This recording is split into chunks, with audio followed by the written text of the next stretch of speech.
harmona hei helai bazar hmun ami chu an siam zo to an siam sak zo to harmona an tlan chho le ro ni harmona hei korel siat om nuala an tlan chho le hei to bisot bazar wei me ten ni hen pel he me ai pu siam ale lampang pui turin an tlan chho le do ne pu wan in chung te khen siam zo to pu zo ji ge in chung pon siam zo to hei tuna hian huta min pui venga wal chana in chung te thingzar in a vua in bang te chia chuan medical lama te thingzar te tliak na sa harmon la pitlan sang in te pimai in te kan khiat china hei pu zo wa in he chung he hoka an siam tha zo to wei me ten lo in thin la thamun thla ka to pu so wei me te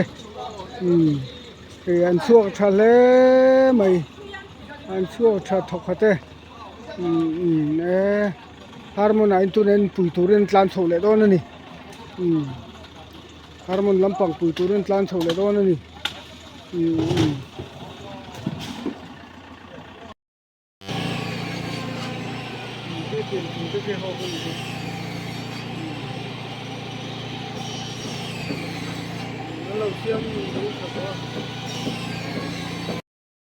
pu zo wa in chu pu zo wa te in chu lo siam tha to khi pisari in wei me to pisau wei me hei pu bia khate ho to pisau wei me bazar wei me te hian an siam sak lama mun dang chu battery lama har sat na kan to ka kan han cover thei talo ni kan han tilang thei talo ni alo lang ve sur tana ni zan thli ka chu a thok rei lo nine an na khop tak taka he tro pi sau ta chuan in tam taka ti chia hei tuna po na china kan han ti lan ba ka khan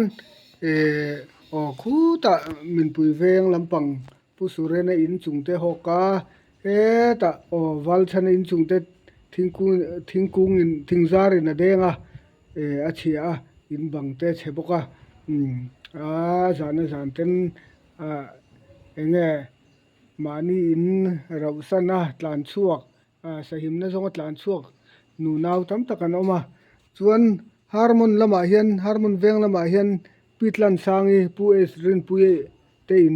in chungte hoka pimai in chungte hoka kha na china kan an tilan pu pizari in chungte